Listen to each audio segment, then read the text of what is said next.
जय श्री राम। आवाज में आप जोर से बोलिए जय श्री राम। कैसे आप सभी लोग? बहुत बढ़िया या बढ़िया? बढ़िया। चलो, तो सबके चेहरे एकदम उतर गए। यहाँ पे कोई एग्जाम नहीं लेने वाला है, यहाँ पे हम समझने के लिए आए हैं। तो मैं आपका जवाब सुनना चाहता हूँ, यस या नो में। तो चलिए, मैं ज्यादा टाइम वेस्ट नहीं करते हुए प्रोग्राम शुरू करता हूँ। जैसे हम स्कूल में राष्ट्रगीत करते हैं, वैसे हमारा आरसीएम के अंदर एक प्राण गीत है। मैं चाहता हूँ आप सभी लोग अपने अपने जगह पे खड़े हो जाइए और प्राण गीत के लिए हम रेडी हो जाइए। सर, प्राण गीत शुरू करिए।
जय श्री राम। Thank you. तो चलिए, मैं ज्यादा अभी बहुत समय हो चुका है। बहुत सारे लोगों को बुलाया गया था, लेकिन कुछ लोग आए, कुछ नहीं आए। वो सब ऊपर वाले की मर्जी रहती है। बोला जाता है खुदा की मर्जी के बगैर एक पत्ता भी हिल नहीं सकता। बराबर है। तो चलिए सर, मैं प्रोग्राम शुरू करने से पहले एक शेर अर्ज करना चाहता हूँ। आज का अवसर बड़ा निराला है, आज का अवसर बड़ा निराला है। आज यहाँ पे नूर बरसने वाला है। मेरे दोस्तों, बजाओ जोरदार तालियां, क्योंकि अभी नए भारत का निर्माण शुरू होने वाला है। तो मैं आगे का प्रोग्राम शुरू करने के लिए हमारे डायनेमिक लीडर, जो यंग लीडर है, ऐसे लीडर को मैं बुलाना चाहता हूँ। श्रीकांत पवार सर, जोरदार तालियां होना चाहिए sir. Please welcome sir. Hello. सांगितलं आई आई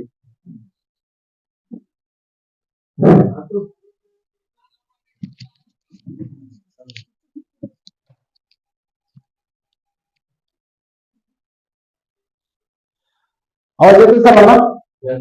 जय श्री राम। आवाज थोडासा मोठा लगा, आणखी जोश मध्ये कार्यक्रम पार पाडायचा आपल्याला। जय श्री राम। शेषाच्या पाठीवर धरण्याची गती, ज्ञानेश्वराने सांगितले निर्जीव भिंती, अर्जुनाच्या रथाचा श्रीकृष्ण सारथी, होऊन गेले रती महारथी, धन्यती भारतीय संस्कृती आणि प्रथम भजवा गणपती. अशा असणारा श्री गणेश नतमस्तक हो. ज्या माता पित्याने जग दाखवला त्यांचे चरणी नतमस्तक हो. आणि ज्यांनी मला कार्यक्रमाच्या निमित्ताने दोन गोष्टी शब्द बोलण्याची संधी दिली, त्यांच्या चरणी नतमस्तक होऊन आपण आपल्या कार्यक्रमाला सुरुवात करूया.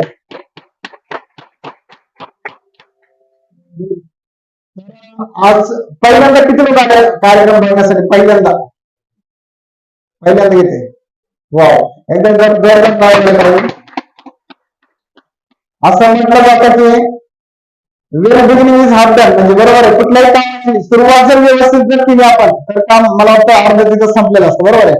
कार्यक्रम आपल्याला खूप व्यवस्थित आणि जोश मध्ये आणि खूप मोठ्या एनर्जिटी मध्ये आपल्याला या कार्यक्रम ज्याची जबाबदारी काय आहे किंवा कार्यक्रमाचं ऍक्च्युली स्वरूप काय आहे हे जर समजून घेतलं तर सर्वसामान्य या प्राणगीत मध्ये पूर्णपणे दडलेलं आहे. बरोबर. प्राणगीत जर समजून घेतलं आपण, जर त्याला मनापासून वाचलं, ऐकलं, बघितलं तर सगळ्या गोष्टी क्लिअर होतात. जास्त काय बोलण्यापेक्षा याच्यानंतरची काम करतो आपले रेलवन्सचे चॉकलेट म्हणतो आपण डायमंड मिळवून प्रेम म्हणतात. प्लीज कमा.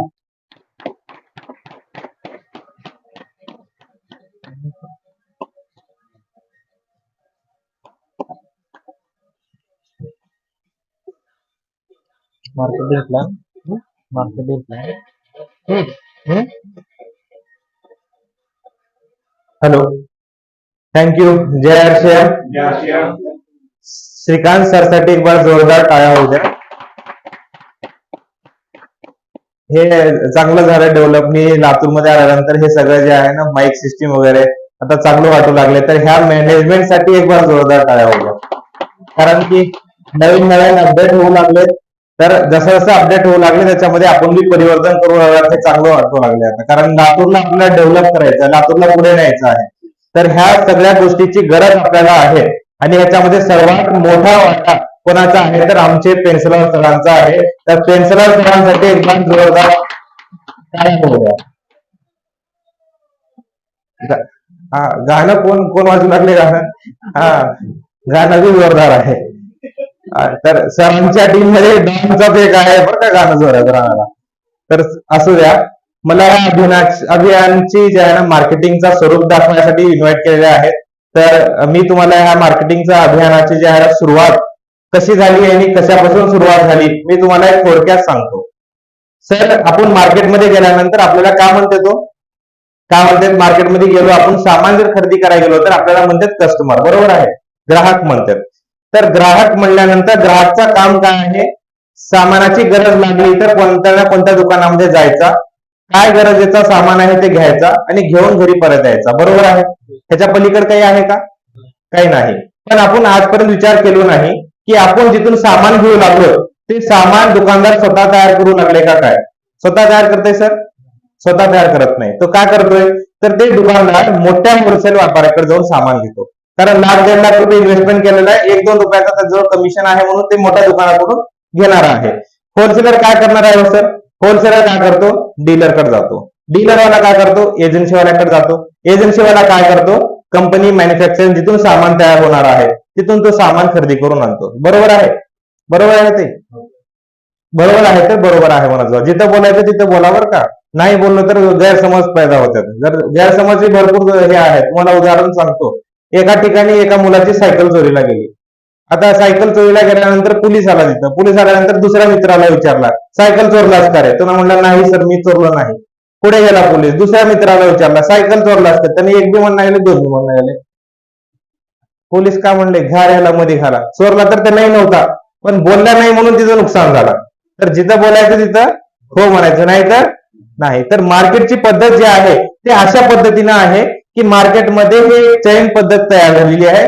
जर आपल्याला सामान 10 रुपयाचा कोणता जर पाहिजे असेल एखाद्या प्रोडक्टचा, म्हणजे कंपनीमध्ये 10 रुपयाची वस्तू जर तयार होत असेल तर आपल्यापर्यंत तेच वस्तू कमीत कमी 20 ते 25 रुपयापर्यंत येते.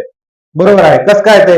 कारण दुकानदार, होलसेलर, रिटेलर, डीलर जे आहेत ते समाजसेवा करण्यासाठी बसलेले नाहीत. त्यांचा 2 रुपयाचा 1 रुपयाचा काही ना काही कमिशन आहे, फायदा आहे, म्हणून ते सामान पुढे ढकलत आहेत. ह्याच्यामध्ये सर्वात मोठा माणूस कोण येते म्हणजे ते हिरो हिरोईन ऍडव्हर्टाइजमेंट करणारा नट नटी. उदाहरणामध्ये सांगतो, संतूर साबणाची हिरोईन आहे मेरी सुंदरता करा संतूर म्हणणारी. कोण आहे हो? अनुष्का शर्मा आहे, दीपिका पादुकोण आहे. फुकटमध्ये करते का? फुकटमध्ये करते. आपले शेजारी आहेत, लाखो करोड रुपयाचा त्यांच्याजवळ पैशाचा इन्व्हेस्टमेंट आहे. कोण देऊ लागले? तर कंपनी स्वतःच्या खिशातले देते का? स्वतःच्या खिशातले देत नाही. तर ते कोणाच्या खिशातले देते? तर जे वापरणारा व्यक्ती आहे, कस्टमर आहे, त्या व्यक्तीच्या खिशामधून ते सामानाचे पैसे त्यांना द्यायला जातात. ह्याला म्हणते ट्रॅडिशनल मार्केटिंग, म्हणजे पारंपरिक व्यापार, जे आपल्या आजोबा पंजोबा दादापासून चालत आलेली ही सिस्टीम आहे. पण ह्याला बदलण्याचं काम आदरणीय टीसी छाबडा सरांनी केले. टीसी छाबडांसाठी सरांसाठी मी एक बार जोरदार म्हणतो. त्यांनी या अभियानाची सुरुवात केली ऑगस्ट 2000 पासून. त्यांनी काय म्हणले, ट्रॅडिशनल मार्केटमध्ये सर्वात महत्वाचे दोन लोक आहेत. एक आहे कस्टमर, म्हणजे सामान वापरणारे असले तरच कंपनीचा फायदा आहे, बरोबर आहे. आणि दुसरा आहे कंपनी. बघा, वापरणारे आहेत पण तयार करणारा कोणी नाही, तरी फायदा आहे का? तरी व्यापार चालेल का? चालणार नाही. म्हणजे व्यापार म्हणजे वापरणाराही पाहिजे आणि तयार करणाराही पाहिजे. दोन लोक मेन आहेत. मधले लोक मेन आहेत का? मधले लोक काहीच मेन नाहीत. जर त्यांनी फक्त सामान सप्लाय करायचं काम करू लागले तर सरांनी का म्हणले, जर ह्या मधल्या लोकांना आपण जर हटवलो, म्हणजे बाहेर काढलो, डायरेक्ट कंपनी टू कस्टमरशी जोडलो. आता प्रश्न आला, जोडणार कसा? प्रश्न काय आला? जोडणार कसा? तर तुम्ही जे इथं शॉपमध्ये बसू लागलात, हे कंपनीची ओन प्रॉपर्टी आहे, आरशेम कंपनीची, आरशेम बिझनेसचा आनंदाची गोष्ट आहे. तर अशा ठिकाणी कंपनीने एक शॉप अलॉट केले, अलॉट केल्यानंतर कंपनी काय म्हणली, 2 पाऊल तुम्ही चालून या आणि 2 पाऊल आम्ही चालून येतो. जर तुम्ही ह्या दुकानातून सामान खरेदी केलं तर डायरेक्ट कंपनी टू कस्टमर सामान खरेदी केल्याप्रमाणे होत आहे. तर कंपनी केल्यानंतर झाल्यानंतर फायदे काय व्हायचे? फायदे 2 गोष्टी आणि नुकसान 1 गोष्टीचा. नुकसान काय बाबा? नुकसान म्हणल्यानंतर ऍडव्हर्टाइजमेंट करणारा हिरो हिरोईन इथं आपल्याला कोणीच दिसणार नाही. मेरी सुंदरता राज संतूर म्हणणारी हिरोईन दिसणार नाही. इथं नुकसान म्हणजे काय? तर ऍडव्हर्टाइजमेंट करणारे आपल्याला प्रोडक्ट भेटणार नाही. फायदे काय? फायदे भरपूर आहेत. भरपूर म्हणल्यानंतर काय? पहिला फायदा, जे 45% पैसा बाहेर मार्केटमध्ये जाणारा होता, ते 45% पैसा आता इथं वाचू लागला. तर ते पैसा कोणाला परत भेटणार? तो जो वापरणारा आहे, म्हणजे कस्टमर आहे, ग्राहक आहे, त्या माणसाला ते पैसा वापस भेटणार एका सिस्टीम प्रमाणे. दुसरा फायदा काय आहे? बघा, बाजारामध्ये भेसळचे प्रमाण जास्त आहे. आज माणूस पळू लागले कशामुळे? आरोग्यासाठी पळू लागले, हेल्थसाठी पळू लागले. तर बाजारामध्ये गॅरंटी नाही की तुम्हाला ओरिजिनल भेटू लागले का डुप्लिकेट भेटू लागले. सेम प्रोडक्ट दिसणार, संतूर ए काढून टाकणार, same cover, same photo, same heroine, पण साबण डुप्लिकेट. झेंडूबामचा डुप्लिकेट बाजारामध्ये आहे, फेअर अँड लवलीचाही डुप्लिकेट बाजारामध्ये आहे का नाही हो? तर डुप्लिकेटचं नुकसान कशावर होतंय? म्हणजे आपल्या आणि आपल्या घरच्यांच्या आरोग्यावरती ते फायदा, डुप्लिकेटचं नुकसान आपल्याला होऊ लागलंय. अगोदर माणूस ऍव्हरेज आयुष्यमान त्याचा किती होता? तर 70 ते 80 वर्ष, 90 वर्ष, 100 वर्षापर्यंत भारताचा माणूस जगत होता, बरोबर आहे ते. अगोदर आपले बघा पूर्वज बघितलं तर 90, 100 वर्ष जगू लागले होते. पण आज भारताचा गव्हर्नमेंटचा आकडा आहे, मी म्हणत नाही, तुम्ही चेक करा, गुगल वरती टाईप करा, भारताचा आज आयुष्यमान किती आहे म्हणलं तर 60 ते 70 वर्ष आहे. किती आहे ते? 60 ते 70 वर्ष. त्याच्यावरही जगू लागले तर ते एक्स्ट्रा आहेत, बोनस आहेत, समजून घ्या. बाहेरचे लोक तुम्ही बघितलो, जापनीजचे लोक जर बघितलो तर 80 वर्षाच्या एज मध्ये 15 किलोची बॅग घेऊन बाहेर फिरत येतात, म्हणजे आपले बघायसाठी येतात त्यांनी, टुरिझम म्हणून. पण आपला 60-70 वर्षाच्या माणसाला 4 जण उचलून नेऊ लागलेत, त्याला दाखवायला नेऊ लागलेत, कुठं हॉस्पिटल दाखवायला नेऊ लागलेत. एवढं आरोग्याचं जे आहे ना भयानक हे झालेलं आहे. आता भेसळ काय हो सर? आता बाजारामध्ये भेसळ आहे तुम्ही कसं म्हणू शकता? तर सगळे कंपनी भेसळ करत नाहीत, मी असंही म्हणत नाही. बघा, गाय कधीही दुधामध्ये भेसळ करते का? गाय दुधामध्ये भेसळ करते का सर? करत नाही. पण गायचं दूध काढणारा माणूस खाली थांबून जे आहे ना पाणी ठेवतंय, अगोदरच पाणी ठेवतंय. म्हणजे हे मधले लोक जे आहेत, मिडलवाले, होलसेलर, रिटेलर, डीलर, तुम्ही म्हणा एक दुकानदार आहे, दुकानदारला म्हणलो हे संतूर साबण ओरिजिनल आहे, ह्याच्यामध्ये तुला 2 रुपये मार्जिन आहे, आणि हे आहे डुप्लिकेट, सेम आहे, सारखं आहे, ह्याच्यामध्ये तुला मार्जिन आहे 6 रुपये, तर कोणता विकणार? 6 रुपये विकणार. त्याला काय घेणं देणं आहे? आता मी बऱ्याच ठिकाणी चाय पितो, आम्ही चाय पिताना आमच्या आश्रमची चाय पत्ती तुम्ही नेल्यानंतर तुम्हाला कळेल ह्या चहापत्तीची खास गोष्ट काय आहे तुम्हाला माहित आहे? ह्याच्यात जर 10 कप जरी चहा पिलो तर तुम्हाला ऍसिडिटी होत नाही. 10 कप पिलो तर ऍसिडिटी होत नाही, पित्त होत नाही, अल्सर होत नाही. कसं काय होत नाही? बाकीचे चहापत्त्या लेदर बेल्टी बनलेल्या असतात, त्याच्यामध्ये हीट पडते. पण हे बनते कशापासून? कॅनव्हस बेल्ट, म्हणजे कपड्याच्या बेल्ट पासून बनते, ह्याच्यामध्ये हीट सहसा जात नाही. दोन्हीचा काय आहे? तर लेदर बेल्ट जर एका घंट्यामध्ये 10 किलो बनत असेल, कॅनव्हस 6 किलो बनते, प्रोडक्शन थोडं कमी होते. कंपनी काय म्हणते? माल कमी पडला तर चालेल, पण आरोग्याचं नुकसान लोकांना व्हायचं नाही. तर हे मेन कंपनीचा उद्देश आहे. तर बाहेर मी ज्यावेळेस चहा पितो, ज्यावेळेस आम्ही सेलिंग करतो, त्यावेळेस विचारतो हुसैन सर, हम बोलते हैं उनको, सर चायपत्ती कौन सा यूज कर रहे हो आप?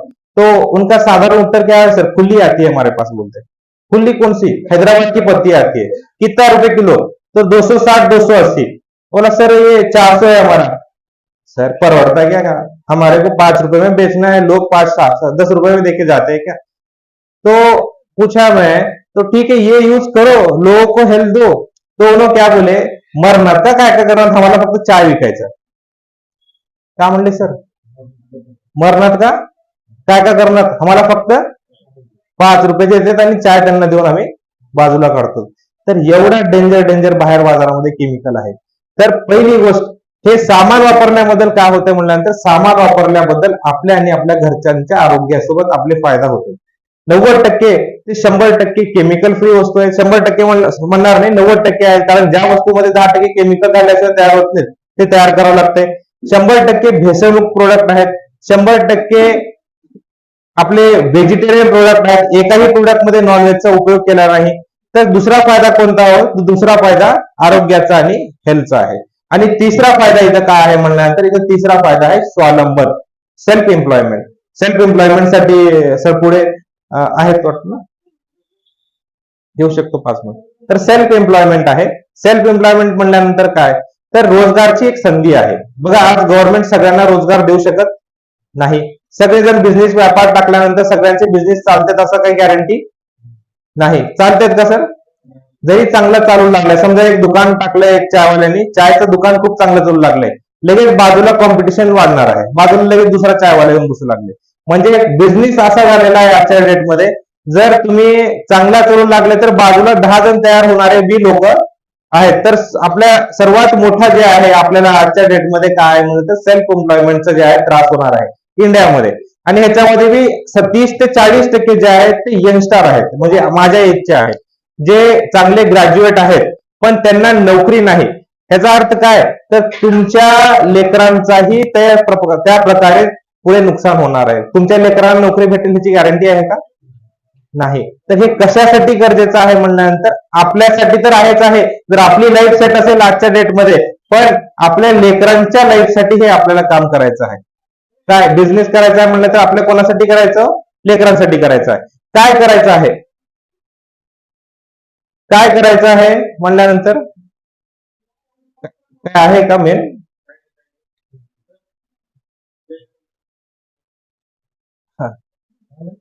सर या चालू राहू द्या, बाहेरचं चालू राहत, त्यांचं काम त्यांनी करू लागले तर आपलं काम आपण करू का? तर कुठपर्यंत होतो मी? कुठपर्यंत होतो सर? आहे लक्ष? सेल्फ एम्प्लॉयमेंट नाही तर चालू आहे दुसरीकडे। सेल्फ एम्प्लॉयमेंट वरती आहोत आपण। बस सेल्फ एम्प्लॉयमेंट म्हणल्यानंतर माणसाचे 3 काम आहेत, एक आहे जॉब, दुसरा आहे बिझनेस, तिसरा आहे शेती। तिन्हीची बी आपण कंपॅरिझन करू का? जॉब आहे, जॉबचा उलटा अर्थ करा बोज होते, BOG बोज। आज जॉब मध्ये माणूस करू लागलाय काम, कसं का म्हणल्यानंतर फक्त त्यानं, म्हणजे एक प्रकारे काय झालंय, सर्कसचं तुम्ही जर खेळ बघितला असताल तर माकडासोबत का करतात त्यांनी, माकडाला पूर्ण रिंग मध्ये फिरवण्यासाठी त्याला शेंगदाणे देतात सर, शेंगदाणे टाकतात त्यासमोर। तर माकड काय करते, ते शेंगदाणे हातात धरते। तर हातात धरल्यानंतर तर ते हात जर त्याला बाहेर काढायचं असेल तर शेंगदाणे सोडावं लागते। हुसेन सर बरोबर आहे? हुसेन सर पण शेंगदाणा सोडतच नाही त्यांना, ते हात तसाच राहते त्याच्यामध्ये पकडून। सोडलं तर त्यानं बाहेरची दुनिया बघू शकते, पण हात मध्येच सोडत आहे। तशाच प्रकारे जॉब झालेला आहे, म्हणजे जगू बी देत नाही आणि मरू बी देत नाही। जर आपल्याला चांगले डेव्हलपमेंट करायचं आहे, पण डेव्हलपमेंट जॉब मध्ये राहून आपल्याला होणार आहे का? जॉब मध्येच होणार नाही, त्यासोबत आपल्याला काही ना काही पार्ट टाइम मध्ये आपण एक्स्ट्रा काम करणं गरजेचं आहे। एक रिपोर्ट आली होती, रिपोर्ट मध्ये काय दाखवलं, तर गव्हर्नमेंटची रिपोर्ट आहे, मी बोलतोय म्हणून नाही, तुम्ही घरी जाऊन चेक करा, चेक केल्यानंतर तुम्हाला समजेल। त्यांनी त्या रिपोर्ट मध्ये काय दिलं, उंदीर माहिती तुम्हाला, माऊस उंदीर, तो उंदीर जास्त दिवस टिकतोय ज्या उंदराचे 2 ते 3 बिळं आहेत। तो उंदीर जास्त दिवस टिकतोय ज्या उंदराचे 2 ते 3 बिळं आहेत। म्हणण्याचा अर्थ काय आहे, एक बिळ मध्ये उंदीर बी जगू शकत नाही। तसंच तो माणूस जास्त दिवस ह्या याच्यामध्ये चालणार आहे ज्या माणसाचे 2 ते 3 धंदे आहेत, 2 ते 3 व्यापार आहे, 2 ते 3 पार्ट टाइम मध्ये काम चालू आहे। तुमचा चालू आहे का हो सर? तुमचा चालू आहे का? चालू करायचं म्हणलं तर वेळ नाही। वेळ म्हणल्यानंतर कोणाजवळ वेळ बी आहे चालू करायचा, हे बी आहे, इच्छा बी आहे, पण पैसे पण नाही. तर तुम्हाला एक संधी आहे. संधी म्हणल्यानंतर काय, कंपनी काय म्हणली, इथं तुम्ही सामान वापरा, वापरल्यानंतर खात्री करा की वस्तू चांगल्या आहेत का, कशा आहेत.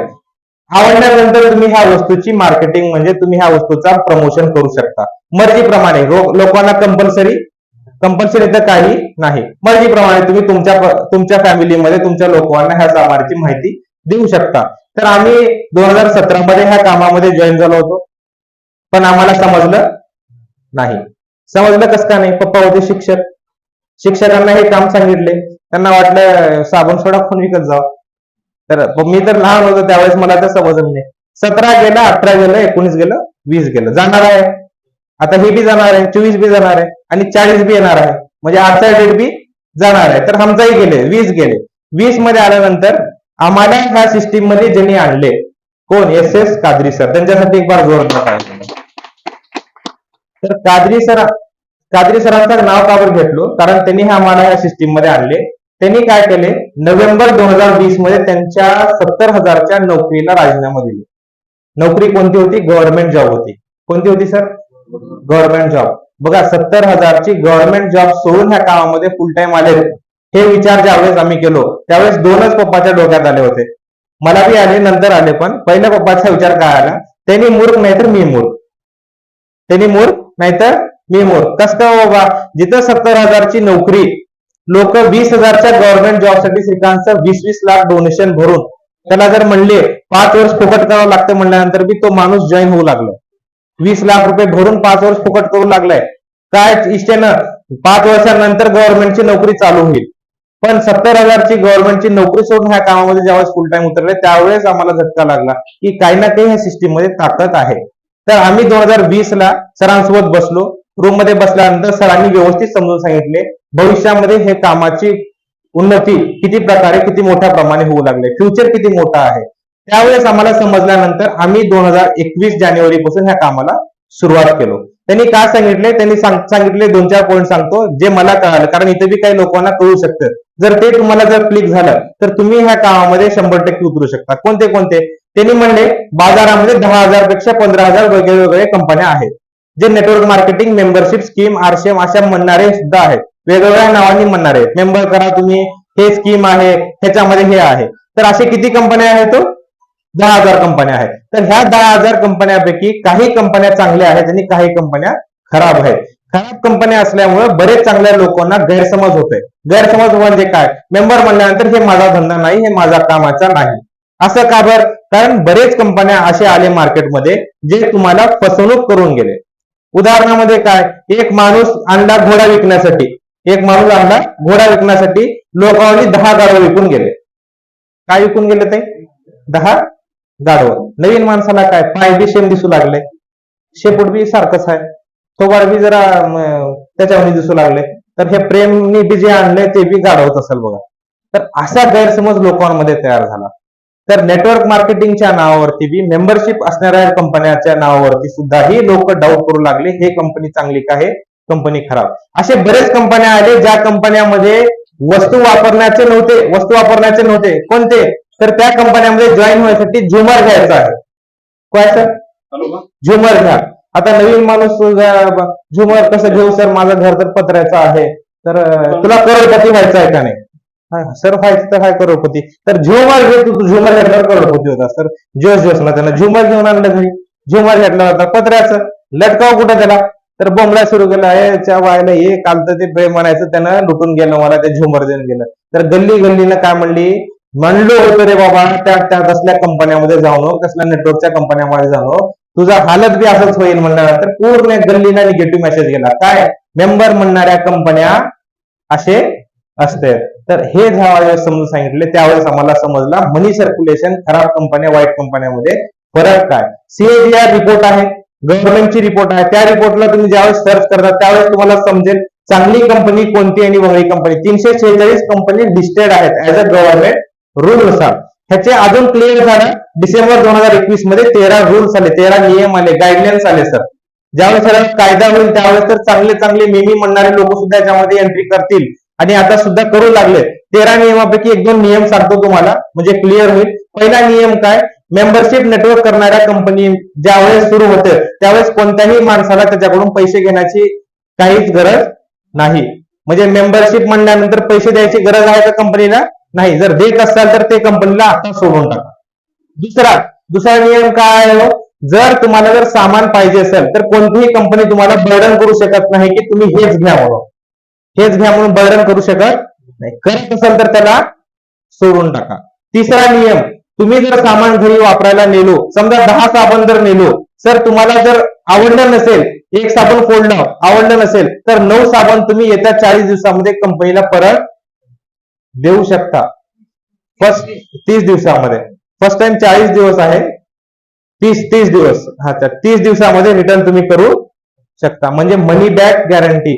नाहीतर सामान बी तुम्ही परत रिप्लेस करू शकता. दुसरा सामान पाहिजे तर दुसरा सामान घेऊ शकता. तर हे तिसरा नियम. असे किती नियम दिले होते सर? 13 नियम. ज्यावेळेस आपण ह्याला जर आपण वाचलो व्यवस्थित तर आपल्याला सरळ सरळ समजेल की आपला आणि आपल्या भविष्य ह्याच्यामध्ये किती उज्ज्वल आहे. हे ज्यावेळेस सांगितले कादरी सरांनी, आणि डिटेलमध्ये आम्ही ज्यावेळेस ह्याला समजून घेतलो की बीएमई म्हणणारे चांगले चांगले लोक ह्या कामामध्ये सिस्टीम मध्ये उतरू लागले, तर आम्ही ह्या कामाला सुरुवात केलो. कोणत्या साली हो सर? 2021, जानेवारी 2021 ला सुरू केलो. आज आहे मार्च 2024. तर जास्त मोठा नाही, छोटा लेवल आहे आमच्या सिस्टीम मध्ये. कारण ह्या कामामध्ये ज्यावेळेस सुरू केलं होतं त्यावेळेस किती पासून केलं होतं सर? 0 पासून सुरुवात केलो. ज्यावेळेस सुरू केलो त्यावेळेस आमची 1 महिन्याची इन्कम होती 54 रुपये. किती? 54. किती छोटी आहे? 54. आज यायलाच मला 100 रुपये लागले, आता जाताना अजून 100 लागले, तर 54 आले होते. लोक पहिल्या महिन्यामध्ये, पहिल्या 6 महिन्यात हिसाब करतात, आलो किती, ह्या महिन्याचा खर्च झाला 500 आणि आले किती? 100 रुपये. तर इथंच काय फिसकत आहे, इथं सगळं फिसकत आहे. बिझनेस मध्ये सर आपण इन्व्हेस्ट करतो, 1 लाख करतो, 1 लाख केल्यानंतर 8 घंटे घासावं लागते. पानटप्पा काढलो सर 8 घंटे घासावं लागते, नंतर इन्कम तयार होते. पण इथं काय करतात, इथं 1 रुपया लावला तर पैशाचा विचार करतात. तर 6-7 महिने तर वाट बघावं लागते का नाही? आपल्याला बघावं लागते. तर आम्ही 4 वर्ष ह्या कामामध्ये सिस्टीम मध्ये उतरलो. आज जास्त नाही, दर महिना 45 ते 50 हजार रुपये अकाउंट मध्ये येतात. कशा पद्धतीने येते की ह्या सिस्टीम मध्ये आमचा कुठं दुकान नाही, कुठं आम्ही शटर वरी करायची गरज, शटर बंद करायची गरज नाही. सिस्टीमला समजून घेतलो, सिस्टीम काम करते. एक ट्रक जर पंक्चर झाला तर 100 लोक उचलले तर उचलणार नाही, पण एक जॅक लावलं तर उचलणार का नाही? म्हणजे सिस्टीम मध्ये ताकद आहे, आमच्यामध्ये ताकद नाही, प्रेम मध्ये ताकद नाही, मतपेटे सरामध्ये ताकद नाही. ताकद आहे कशामध्ये? सिस्टीम मध्ये ताकद आहे. सिस्टीमला फॉलो करा, रूल्स रेग्युलेशनला बघा, गाईडलाईन्सला बघा. भविष्य एकदम उज्ज्वल आहे, समजून घ्या याला. कारण मी म्हणणारे लोक आज येऊ लागलेत, गव्हर्नमेंटचे लोक येऊ लागलेत. कसं काय येऊ लागलेत? त्यांच्या लेकरा बाळांच्या सिक्युरिटीसाठी येऊ लागलेत. आज बिना बिझनेसचा माणूस कसं काय येऊ लागले? त्याला माहित आहे बिझनेस आज चांगला करू लागलाय, पण उद्याची गॅरंटी नाही. पेन्शन अगोदर होतं शिक्षकांना, आता 2005च्या नंतर आहे का सर? पैशाची गरज ज्यावेळेस 7 वर्षानंतर राहते त्यावेळेसच पेन्शन नाही, आणि लेकरं सांभाळण्याची गॅरंटी नाही. तर हे त्याच्यासाठी गरजेचं आहे. तर मी पुढच्या कारवाईसाठी आणि मला दिलेल्या जबाबदारीसाठी अजून एकदा धन्यवाद करतो हुसेन सरांना, श्रीकांत पवार सरांना, आणि तुमच्या जोरदार टाळ्याच्या गजरामध्ये मी परत श्रीकांत सरांना विनंती करतो. Thank you sir, thank you.